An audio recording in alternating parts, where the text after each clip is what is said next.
नमस्कार, team education India परिवार में मैं शिखर पांडे आप सभी भाई बहनों का खुले दिल से स्वागत करता हूं। उम्मीद के साथ कि बहुत अच्छे होंगे। पढ़ाई लिखाई आप लोगों की जो भी क्लासेस चल रही हैं बहुत अच्छे तरीके से चल रही होंगी। क्यों भाई? विशाल चौधरी जी, अंकित जी, शिवानी, इति, प्रगति, श्रुति, हेमंत, देखें अस्वस्थ हूं और लगातार पिछले एक हफ्ते से तबीयत ज्यादा खराब रही है। बिल्कुल रेस्ट ले रहा था, कुछ तबीयत ठीक महसूस हो रही है, इस वजह से फिर कल से संस्था में आना शुरू हुआ हूं। पीसीएस का बैच कल पढ़ाया और शाम होते होते फिर तबीयत खराब होने लगी। फिर आज भी सुबह आया, पीसीएस का क्लास पढ़ाया, पीसीएस की क्लास पढ़ाने के बाद फिर घर गया, तबीयत फिर खराब होने लगी। लेकिन सोचा हुआ था कि आज से आपके क्लास में आना शुरू करूंगा, तो फिर दोबारा से आपकी क्लास लेने के लिए आया हुआ हूं। लेकिन स्थिति ऐसी हो रही है कि तबीयत ठीक महसूस हो रही है, फिर 2-4 घंटे के बाद फिर तबीयत खराब होनी शुरू हो जा रही है। हल्का सा चेहरा पे सूजन भी हो गया है, बुखार भी लगातार होता चला जा रहा है। लेकिन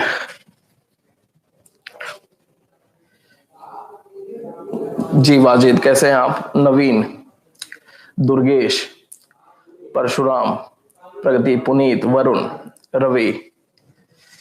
तो शुरुआत करते हैं धीरे धीरे, जितना हो सकता है उतना करते चले जाएंगे। आज से क्लास वैसे शुरू करते हैं, थोड़ा थोड़ा धीरे धीरे आगे बढ़ते चले जाते हैं।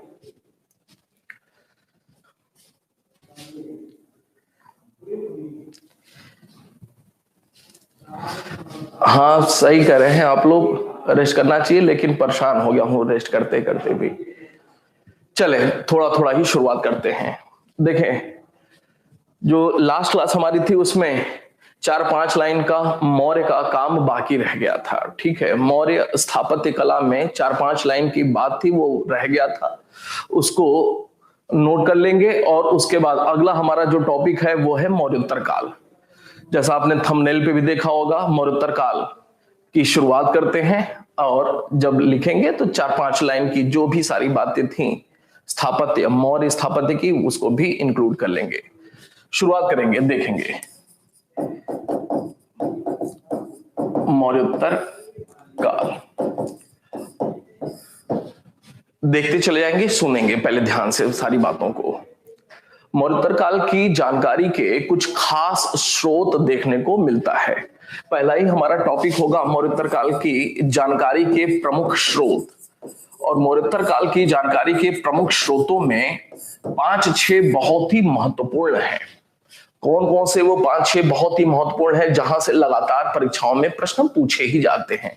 इसमें जो पहला है वो है रुद्रदामन का जूनागढ़ अभिलेख। रुद्रदामन का जूनागढ़ अभिलेख, जूनागढ़ या इसे ही गिरनार भी कहा जाता है, जूनागढ़ या गिरनार अभिलेख। तो प्रश्न कई बार पूछा हुआ है कि जूनागढ़ अभिलेख का संबंध किससे है? तो जूनागढ़ अभिलेख का संबंध रुद्रदामन से है। पहले तो यही महत्वपूर्ण बात है, ध्यान देंगे। जूनागढ़ अभिलेख का संबंध निम्नलिखित में से किससे है? तो जूनागढ़ अभिलेख का संबंध निम्नलिखित में से रुद्रदामन के साथ है। पहले तो यही महत्वपूर्ण। अब इस अभिलेख में क्या क्या 3-4 परीक्षा पॉइंट ऑफ व्यू से सबसे महत्वपूर्ण जानकारी मिलती है। तो पहले ही जानकारी जो सबसे महत्वपूर्ण मिलती है वो ये कि भारत में संस्कृत भाषा का, थोड़ा थोड़ा मेरे साथ नोट भी करते चले जाएंगे, जहां तक लिखा हुआ था पेज चेंज कर लेंगे। अब दूसरा टॉपिक शुरू हो रहा है तो पेज चेंज करके थोड़ा थोड़ा इन बातों को नोट भी करते रहेंगे। एक एक लाइन के तथ्य हैं। प्रमुख स्रोत हम लोग देख रहे हैं मौर्योत्तर काल का। प्रमुख स्रोत में पहला ही है रुद्रदामन का जूनागढ़ या गिरनार अभिलेख। क्या जानकारी मिलती है? 4-5, जैसे संस्कृत भाषा में लिखा यह प्रथम अभिलेख है, यह प्रथम अभिलेख है।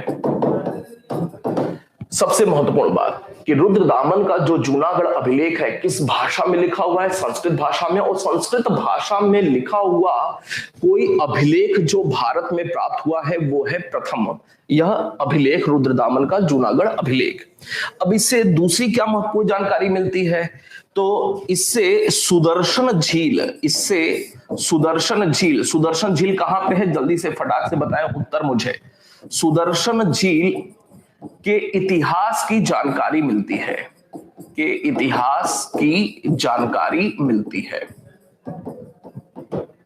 सुदर्शन झील के इतिहास की जानकारी निम्नलिखित में से कौन से एक अभिलेख से मिलती है, तो उत्तर होगा रुद्रदामन का जूनागढ़ अभिलेख। तीसरी महत्वपूर्ण बात इसमें कि इस लेख में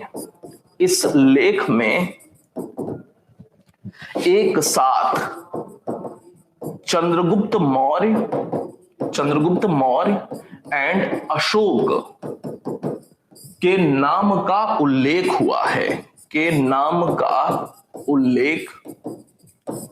हुआ है, अर्थात एक प्रश्न बनेगा कि निम्नलिखित में से कौन सा एक अभिलेख है जिसमें, या निम्नलिखित में से कौन सा एकमात्र अभिलेख है जिसमें एक साथ चंद्रगुप्त मौर्य के साथ साथ अशोक के भी नाम का उल्लेख मिलता है। तो चंद्रगुप्त मौर्य और अशोक के नाम का एक साथ उल्लेख सिर्फ एक अभिलेख में हुआ है, वो है रुद्रदामन का जूनागढ़ अभिलेख। इसके साथ साथ एक और महत्वपूर्ण जानकारी मिलती है, आगे बढ़ेंगे साथ में नोट करते रहेंगे इसको। गुजरात, साथ में नोट करते रहेंगे। गुजरात नहीं बल्कि आपको सही उत्तर होना चाहिए था सुदर्शन झील सौराष्ट्र में, सौराष्ट्र यही आएगा ऑप्शन। कभी पूछा गया सुदर्शन झील कहां पे स्थित, तो सौराष्ट्र ही होना चाहिए था। रुद्रदामन का जूनागढ़ या गिरनार अभिलेख संस्कृत भाषा में लिखा यह प्रथम अभिलेख है। दूसरी बात, इससे सुदर्शन झील के इतिहास की जानकारी मिलती है। तीसरी महत्वपूर्ण बात, इस लेख में एक साथ चंद्रगुप्त मौर्य और अशोक के नाम का उल्लेख मिलता है।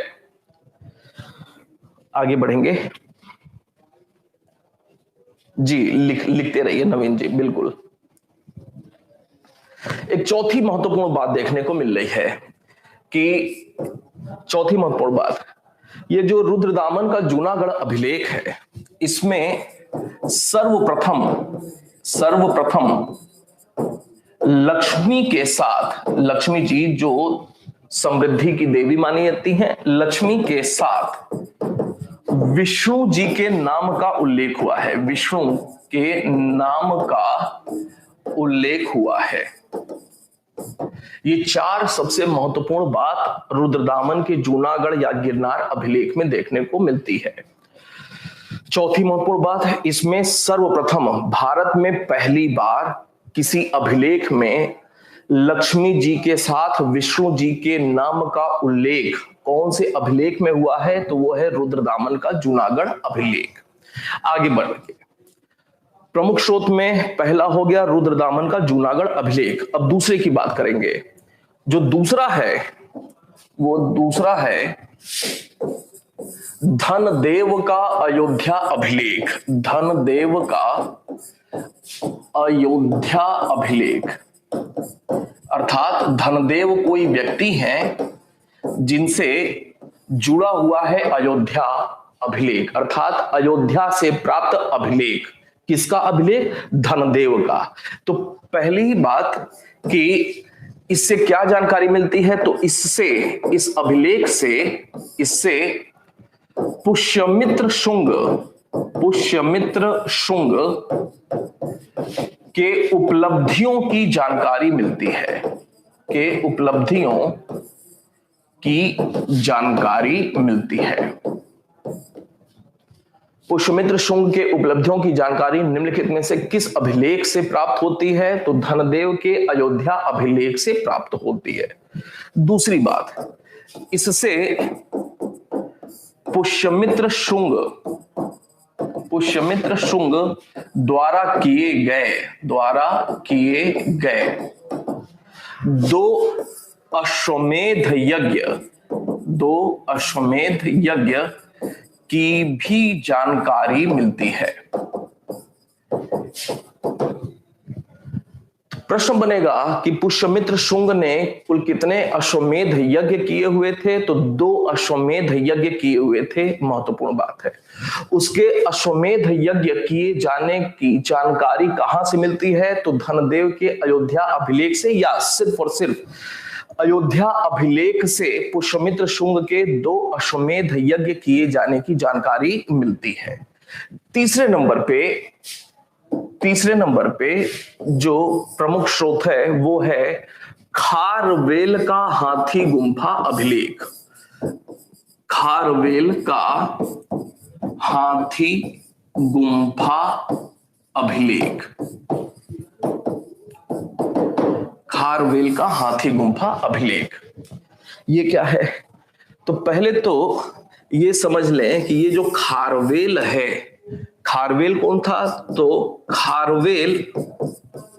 खारवेल चेदी वंश का राजा था। चेदी वंश का राजा था। पहली बात, खारवेल चेदी वंश का राजा था। चेदी वंश हम लोग पढ़ेंगे, संभवतः कल या परसों पढ़ेंगे। खारवेल चेदी वंश का राजा था। दूसरी बात, यह अभिलेख, ये जो हाथी गुंफा अभिलेख है, यह अभिलेख उड़ीसा को प्राचीन काल में क्या कहा जाता था? कलिंग कहा जाता था। उड़ीसा के उदयगिरी पहाड़ी पर स्थित है। उदयगिरी पहाड़ी पर स्थित है। प्रश्न बनेगा कि खारवेल का हाथी गुंफा अभिलेख कहां पर पाया गया है? तो खारवेल का हाथी गुंफा अभिलेख कलिंग अर्थात उड़ीसा के उदयगिरी पहाड़ी पर स्थित पाया गया है। आगे बात करेंगे। इस अभिलेख से क्या क्या जानकारी मिलती है? इस अभिलेख से यह पता चलता है कि खारवेल जैन धर्म का मानने वाला था, जैन धर्म को स्वीकार किया हुआ था, अर्थात खारवेल एक जैन धर्म का समर्थक था। एक बात। दूसरी बात कि जिस वर्ष जब भी खारवेल राजा बना, तब से लेकर के उसके शासन के 13वें वर्ष तक की जानकारी हाथी गुंफा अभिलेख से मिलती है। मान लीजिए 2020 में खारवेल राजा बना, तो 2020 से लेकर के 2033 तक, अर्थात शुरू से लेकर के अगले 13वें वर्ष तक के शासन की जानकारी मिलती है। अगली बात, इस अभिलेख से पता चलता है कि खारवेल जो कि कलिंग का राजा था, उसने मगध पर आक्रमण किया था और मगध से जिन अर्थात जैन भगवान की मूर्ति वापस कलिंग लाया था। जब हम लोग महापद्मनंद पढ़ रहे थे नंद वंश में, तो आपको बताया था महापद्मनंद ने कलिंग पर आक्रमण किया था और वहां से जिन की प्रतिमा मगध लाया हुआ था। तो वही जिन की प्रतिमा वापस मगध से कलिंग अब कौन ला रहा है? खारवेल ला रहा है, जिसकी जानकारी हाथी गुंफा अभिलेख से होती है। तो पहली बात थी कि खारवेल चेदी वंश का राजा था। दूसरी बात, यह अभिलेख उड़ीसा अर्थात कलिंग के उदयगिरी पहाड़ी पर स्थित है। तीसरी बात कि इस लेख से पता चलता है कि खारवेल जैन था। इस लेख में खारवेल को भिक्षुराज,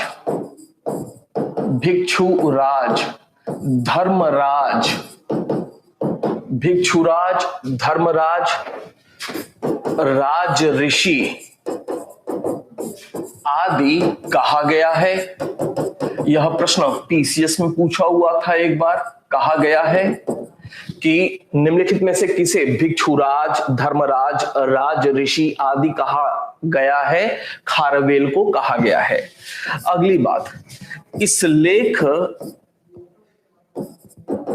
इस लेख से खारवेल के शासन के आरंभिक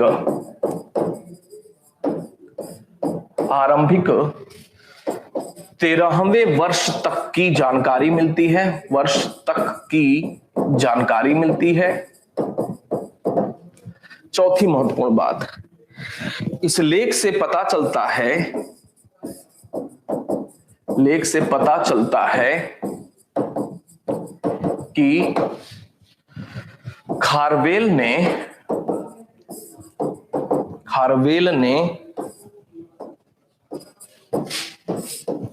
मगध से जिन की प्रतिमा वापस कलिंग लाया था। बस ये 4-5 महत्वपूर्ण बातें मौर्योत्तर काल। जी अभी बताते हैं सत्यम।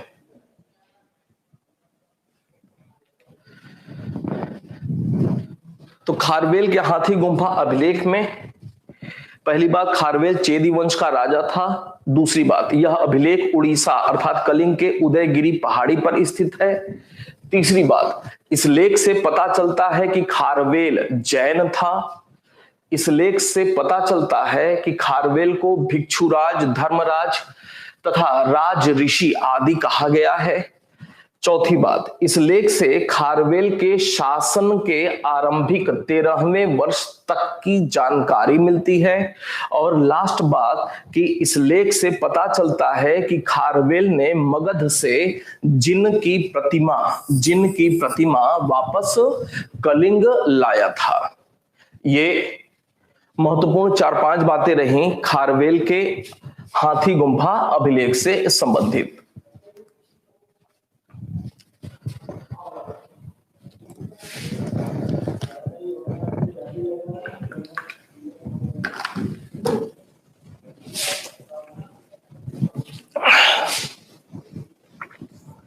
आगे बढ़ेंगे।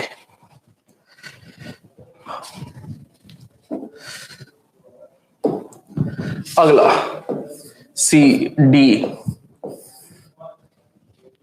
अगला अभिलेख नासिक नहीं, नानाघाट अभिलेख।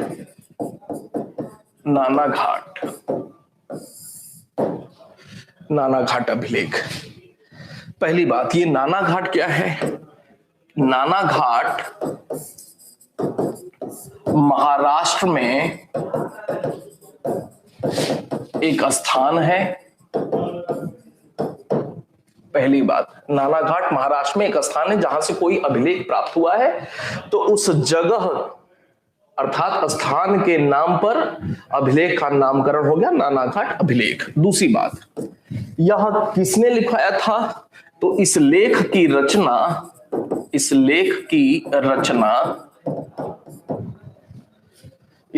रचना सातवाहन वंश के राजा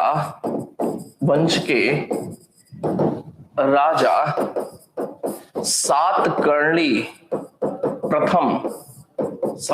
प्रथम की पत्नी नागनिका ने कराया था।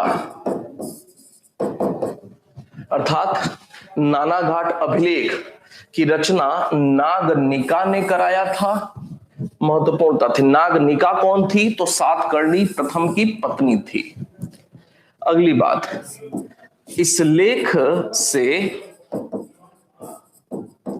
सातकर्णी प्रथम की उपलब्धियों की जानकारी मिलती है, कि उपलब्धियों की जानकारी मिलती है।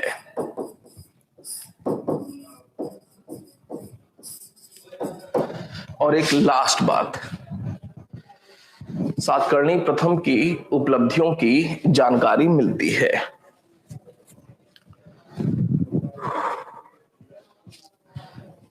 और एक चौथी बात, इस लेख में ही सर्वप्रथम, इस लेख से ही सर्वप्रथम बहुत ही महत्वपूर्ण जानकारी मिलती है।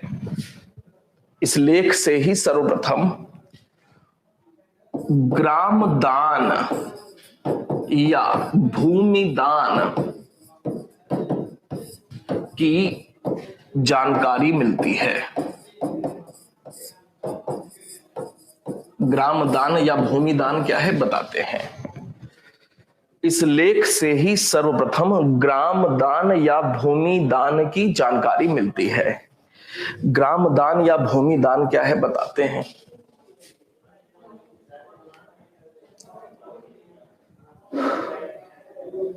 ग्राम दान या भूमि दान का मतलब है कि कोई राजा, मान लीजिए किसी पंडित जी को घर पे बुलाया कि पंडित जी, हमारी श्रीमती जी की इच्छा है कि आप आकर के थोड़ा सा पूजा वगैरह बढ़िया से कर दीजिए, हमें पुत्र रत्न की प्राप्ति हो जाए। पंडित जी आते हैं, बहुत सम्मान किया जाता है, राजा ने बुलाया है, राजा के विशेष पंडित जी हैं। पंडित जी आते हैं, पूजा वगैरह करते हैं, पूजा सफल हो जाता है तो रानी बड़ी खुश। रानी ने राजा से कहा कि महाराज, पंडित जी ने बहुत ही शानदार पूजा किया, ऐसा करिए कि पंडित जी को आप कुछ ऐसा कर दीजिए, आप तो महाराजा हैं, आप तो कुछ भी कर सकते हैं, तो महाराजा मुझ पे ताओ, हम तो महाराजा हैं, कुछ भी कर सकते हैं, कुछ ऐसा कर दीजिए कि पंडित जी हमारा जिंदगी भर खुश रहे। बहुत खुशी दिया है उन्होंने, बहुत अच्छा पूजा करा है। महाराजा ने कहा इसमें कौन सी बड़ी बात है, हम तो महाराजा हैं, कुछ भी कर सकते हैं। तो पंडित जी को जो 100 रुपए देने वाले थे कि पंडित जी ने पूजा बहुत अच्छा कराया है, पंडित जी की क्षमता के हिसाब से उनको 100 रुपया मिल जाए पूजा के बदले, तो अब 100 रुपया नहीं दे रहे हैं राजा। अब 100 रुपए नहीं दे रहे हैं, बल्कि एक गांव ही उन पंडित जी के नाम लिख दिया। अब गांव लिखने का मतलब क्या है, मतलब ये कि कोई मान लीजिए गांव लिख दिया कि पंडित जी के नाम अब यह गांव हो गया, अर्थात ग्राम दान हो गया या भूमि दान हो गया।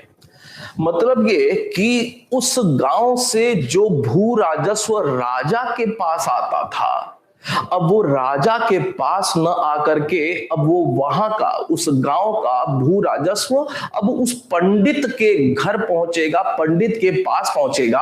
अब जब तक पंडित जी जीवित हैं तब तक प्रत्येक वर्ष उस गांव का भू राजस्व पंडित जी के पास पहुंच रहा है। तो पंडित जी को अब पूजा पाठ कराने की जरूरत नहीं, अब आराम से तकिया लगा करके लेटे हुए हैं, राम राम जप रहे हैं, पैसे का जुगाड़ तो हो ही गया है।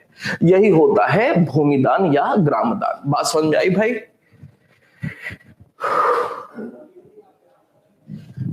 इसी व्यवस्था को कहा जाता है ग्राम दान या भूमि दान। समय के साथ पहला जो ग्राम दान मिला भारत में वो पंडित जी को ही मिला, अर्थात ब्राह्मण वर्ग को मिला। फिर कुछ समय बाद जैनों को भी मिला, बौद्धों को भी मिला। समय के साथ साथ इस ग्राम दान की व्यवस्था और व्यापक होती गई। मान लीजिए कोई सेनापति किसी युद्ध में बहुत वीरता का प्रदर्शन किया, राजा खुश है कि सेनापति ने बहुत वीरता का प्रदर्शन किया, हमें युद्ध जितला दिया, तो खुश होकर के राजा ने कोई 2, 4, 5 गांव उस सेनापति को उपलब्ध करा दिया, गांव दान में दे दिया। अब सेनापति का भी परिवार मस्त चल रहा है, खुशी से चल रहा है, पैसे की अब टेंशन नहीं है, काम करें चाहे ना करें। और यह व्यवस्था जो ग्राम दान या भूमि दान की यह जो व्यवस्था है, इस व्यवस्था से ही ये जो ग्राम दान, अब समझिए इस बात को थोड़ा सा और व्यापक पैमाने पर, या जो भूमि दान की व्यवस्था है, पहले किसी एक को मिला, वो एक कौन था? ब्राह्मण था। कुछ समय के बाद किसी दूसरे ब्राह्मण को मिला। ऐसे ऐसे अब जो है बढ़ रहा है, ऐसे ऐसे धीरे धीरे भारत में गांव दान की प्रक्रिया बढ़ रही है। फिर कुछ गांव जो है जैनों को मिले, कुछ गांव जैनों को ऐसे भूमि दान में मिले, कुछ बौद्धों को मिले, कुछ बौद्धों को मिले, कुछ सेनापतियों को मिले, कुछ गांव दान किसको मिल रहे हैं, वो मान लीजिए किसी प्रशासनिक अधिकारी को मिला। अब ये जो सारे दान हैं, ये दान न मान लीजिए यह किसी राजा का राज्य है, अब इस किसी राजा के राज्य से ही तो ये सारा कुछ भूमि दान या ग्राम दान अलग अलग लोगों को मिल रहा है। तो राजा का राज्य है, तो पहले तो अगर ये भूमि दान मिल रहा है तो इसका मतलब कि राजा की आय में अब कमी आ रही है, अब कमी हो रही है। क्यों भाई? अब यहां का राजस्व पंडित जी को, जैनियों को, बौद्धों को, प्रशासनिक अधिकारियों को मिल रहा है, तो इसका मतलब कि राजा के राजकोष में पैसे की आगत में अब कमी हो रही है। एक बात। दूसरी बात कि जब राजा के आय में कमी होने लगी तो राजा ने कहा कि इस गांव का पैसा हमें तो मिलता नहीं है, लेकिन इस गांव की सुरक्षा के लिए हमें ही सैनिक रखने पड़ते हैं। तो राजा ने कुछ समय के बाद, कोई दूसरा राजा हुआ होगा, उसके दिमाग में बात आई कि अभी तक तो भू राजस्व इन लोगों को मिल रहा है इन क्षेत्रों का, तो अब यहां का प्रशासन चलाने का जिम्मा हम अपने पास क्यों रखें, जिम्मा भी उन्हीं को दे दिया जाए, अर्थात जिसके पास भू राजस्व आ रहा है। इसका मतलब कि दूसरी बात कि एक तो अभी राजा के आय में कमी आ रही थी, दूसरी बात कि अब सैनिक भी या प्रशासनिक कर्मचारी अधिकारी भी राजा कम रख रहा है। क्यों भाई? ये दो महत्वपूर्ण बातें हुई। राजा के राजकोष में इन गांवों का पैसा नहीं आ रहा है, लेकिन इस गांव की सुरक्षा के लिए राजा को ही व्यवस्था करनी पड़ती थी। समय के साथ राजा बदला होगा, तो अगले राजा के दिमाग में बात आई कि जब हमारे पास इन क्षेत्रों का राजस्व नहीं आ रहा है तो हम प्रशासन क्यों चलाएं, यहाँ का हम इनकी सुरक्षा के लिए सैनिक क्यों रखें। तो जिनको भू राजस्व यहाँ का प्राप्त हो रहा है वही प्रशासन चलाएं, यहाँ का वही सुरक्षा करें। तो राजा अपने कर्मचारियों की भर्ती में कमी कर रहा है, सैनिकों की भर्ती में कमी कर रहा है, और समय के साथ ये जो भूदान की व्यवस्था है ये लगातार बढ़ती जा रही है। इससे इनडायरेक्टली क्या निकल करके आया? इससे इनडायरेक्टली ये निकल करके आया कि जो राजा है, राजा की पोजीशन कैसी होती जा रही है? तो राजा की पोजीशन जो है वो कमजोर होती जा रही है। राजा की आय में कमी, उसके अधिकारी, कर्मचारी, सैनिकों की संख्या में कमी हो रही है। लोग समझ नहीं पा रहे हैं, लेकिन राजा की स्थिति कमजोर होती जा रही है। और यही व्यवस्था धीरे धीरे भारत में 200-400 सालों के बाद किस रूप में डेवलप हुई? यही व्यवस्था भारत में सामंतवाद के रूप में स्थापित हो गई, फ्यूडलिज्म के रूप में। फ्यूडलिज्म इंग्लिश में कहा जाता है सामंतवाद को, सामंतवाद के रूप में स्थापित हो गई। सामंतवाद के रूप में स्थापित हो गई, इसका मतलब कि इन क्षेत्रों का जो भू राजस्व है वो जो सामंत हैं उनके पास आ रहा है। सामंत ही इन क्षेत्रों का प्रशासन चला रहे हैं। राजा के ऊपर डिपेंडेंसी, निर्भरता खत्म हो गई है। और एक का दूसरे से संबंध कैसा है? संबंध अच्छा नहीं है, मतलब आपस में रस्सा कसी है। ये वाला सोच रहा है कि हम इसका थोड़ा सा क्षेत्र जीत लें, क्योंकि हम शरीर से बलिष्ठ हैं, हम मजबूत हैं, हम भीम हैं, तो नकुल और सहदेव टाइप के लोगों की जमीन को हम कब्जा कर लें। राजा चुपचाप बैठा हुआ है, क्योंकि राजा को यहां से पैसा नहीं जा रहा है, तो राजा किंग कर्तव्य विमूढ़, हमसे क्या मतलब, ये वाली स्थिति में राजा है। ये आपस में लड़ाई झगड़ा किए जा रहे हैं, सामंतवाद की स्थिति बन रही है। मान लीजिए कि ये वाले जो सामंत साहब हैं, इन्होंने अपने को राजा कहा, तो जो असली वाला राजा था, ये राजा है, अब इसके पास कोई पंडित जी पहुंच गए होंगे, कहा होगा कि अमुक गांव वाला सामंत तो अपने आप को राजा कह रहा है। इन्होंने देखा कि ये बगल वाले राजा कह रहे हैं, तो इन्होंने कहा कि मैं भी राजा हूं। तो ये जो असली वाला राजा था उसको टेंशन हो गया, तो इसने अपने आप को अब राजा नहीं महाराजा कहना शुरू कर दिया। कुछ समय के बाद थोड़ी सी इनकी पॉपुलैरिटी और बढ़ी, तो इन्होंने अब अपने आप को महाराजा कहना शुरू किया। तो अब इन असली वाले राजा को टेंशन कि महाराज मैं था, तो ये अपने आप को कहने लगे। तो एक नया कॉन्सेप्ट डेवलप हुआ कि अब इन्होंने अपने आप को महाराज नहीं, महाराजा धीराज कहना शुरू किया। समझ रहे हैं ये सारे शब्द कैसे डेवलप हो रहे हैं? ये सारे शब्द सामंतवाद की ही प्रेरणा से या उसके प्रभाव से निकल करके आ रहे हैं। और समझिए कि यही वो सामंतवादी ये व्यवस्था थी जिसकी शुरुआत ग्राम दान या भूमि दान से हुई। ये वही सामंती व्यवस्था है भारत की जिसकी वजह से एक क्षेत्र दूसरे को सपोर्ट नहीं कर रहा है, एक क्षेत्र दूसरे को सपोर्ट नहीं कर रहा है। और ऐसे में अगर इधर से महमूद गजनवी आक्रमण करेगा, इधर से महमूद गजनवी आक्रमण करता है या मोहम्मद गोरी आक्रमण करता है, तो ये वाला जो मुख्य राजा है ये तो वैसे ही कमजोर हो गया है, ये आपस में लड़ झगड़ के कमजोर हो चुके हैं। तो क्यों ना महमूद गजनवी आए और किसी भी क्षेत्र को आराम से जीत ले। ये पूरा कॉन्सेप्ट है। बात समझ में आई भाई?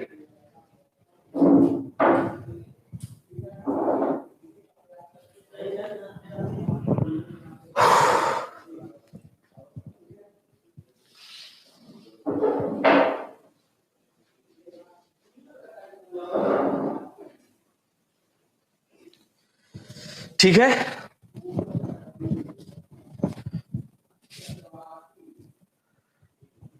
आगे बढ़ते हैं। तो ये पूरा कॉन्सेप्ट बताया, यहां पे ये शब्द निकल करके आ गया था ग्राम दान या भूमि दान, इस वजह से। तो नानाघाट अभिलेख के बारे में बात हो रही थी। नागनिका के द्वारा रचना कराई गई इसकी। नागनिका कौन थी? सातकर्णी प्रथम की पत्नी थी। और नानाघाट अभिलेख में ही भारत में पहली बार ग्राम दान या भूमि दान होने की जानकारी मिलती है। आगे बढ़ेंगे जी। इसके बाद तो भारत में अब आप समझ गए होंगे कि क्या ऐसा कारण था जिसकी वजह से महमूद गजनवी हो, मोहम्मद गोरी हो, जब इच्छा हुई, जितनी बार इच्छा हुई, आए, लूटे, चले गए, कोई रोकने टोकने वाला नहीं था। क्यों? क्योंकि ये जो सामंत लोग थे आपसी मूंछ की लड़ाई में ही फंसे हुए थे। अगर महमूद गजनवी इनके यहां आक्रमण कर रहा है तो ये वाले भाई साहब मदद नहीं कर रहे हैं इनकी। क्यों? क्योंकि इनको अच्छा लग रहा है कि हमारा पड़ोसी के यहां आक्रमण हुआ है, हमारे यहां थोड़ी हुआ है। अगली बार महमूद गजनवी इनके यहां आक्रमण कर देता है। ऐसे ही करते करते सब जीत रहे हैं और लूट करके ले जा रहे हैं। आगे बात करेंगे।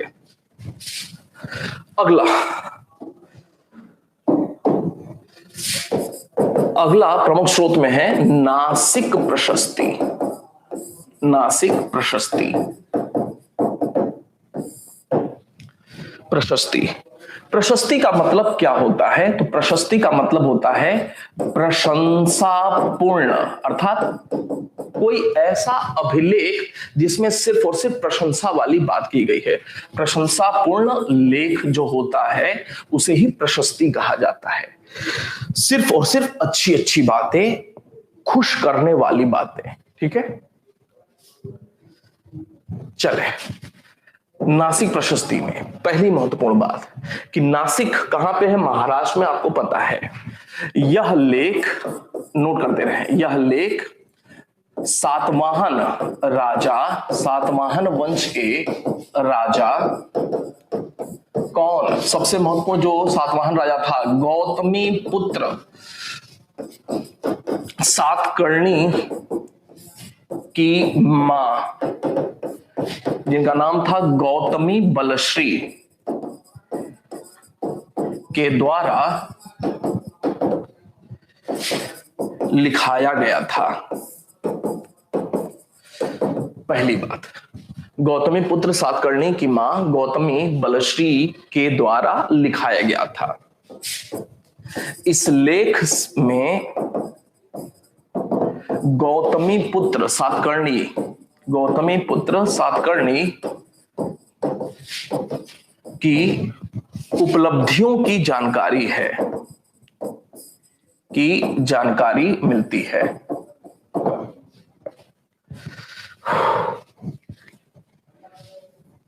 सातकर्णी की उपलब्धियों की जानकारी मिलती है।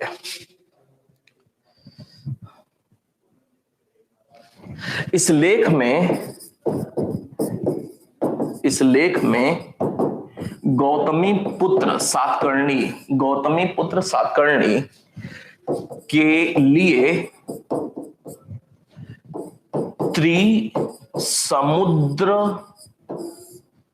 त्रि का मतलब तीन, समुद्र का मतलब सागर, त्रिसमुद्र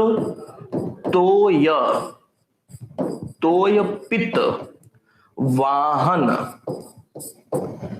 त्रिसमुद्र तोय पित्त वाहन मतलब त्रि का मतलब तीन, समुद्र का मतलब सागर, तोय का मतलब पानी, नीर तोय बारी, तोय का मतलब पानी, पित्त मतलब पीने वाले, वाहन का मतलब वाहन। अर्थात एक ऐसा व्यक्ति जिसके घोड़े तीन सागर का पानी पीते हों, अर्थात गौतमी पुत्र सातकर्णी को त्रिसमुद्र तोय पित्त वाहन कहा गया है। अर्थात गौतमी पुत्र सातकर्णी के वाहन तीन सागर का जल पीते थे, यह बात बताई गई है। तीन सागर का जल पीने का मतलब ये एक सागर, ये दो सागर, ये तीन सागर, अरब सागर, बंगाल की खाड़ी, हिंद महासागर। अर्थात गौतमी पुत्र सातकर्णी का साम्राज्य पूरा ये फैला हुआ था, तो गौतमी पुत्र सातकर्णी का घोड़ा यहां भी जा सकता था, यहां भी जा सकता था, यहां भी जा सकता था, यही बताया गया है इसमें।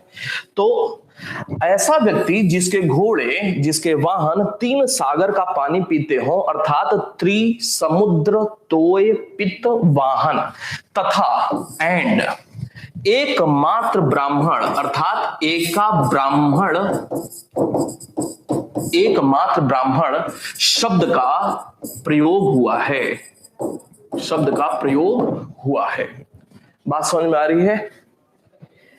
हाँ सरोजीत जी, थोड़ी परेशानी है ये।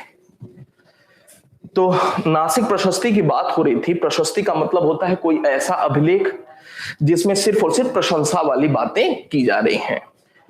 पहली बात, यह लेख सातवाहन वंश के राजा गौतमी पुत्र सातकर्णी की मां गौतमी बलश्री के द्वारा लिखाया गया था, पहली बात।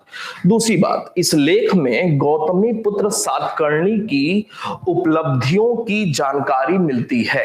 तीसरी बात, इस लेख में गौतमी पुत्र सातकर्णी के लिए त्रिसमुद्र तोय पित्तवाहन तथा एकमात्र ब्राह्मण, एकमात्र का मतलब एका ब्राह्मण शब्द का प्रयोग हुआ है। तो ये कुछ प्रमुख मौर्योत्तर काल के स्रोत हैं। अभी दो तीन और भी हैं, लेकिन अब मन नहीं कर रहा है बोलने का ज्यादा।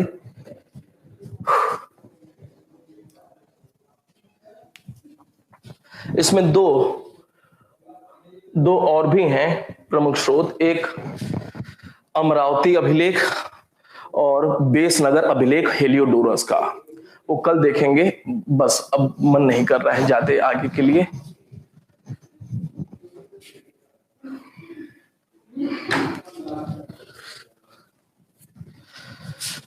तो यहां से आगे कल अब देखेंगे जो भी होगा। कोई और अलग से परेशानी आएगी आप कमेंट सेक्शन में लिखा। मिलते हैं फिर।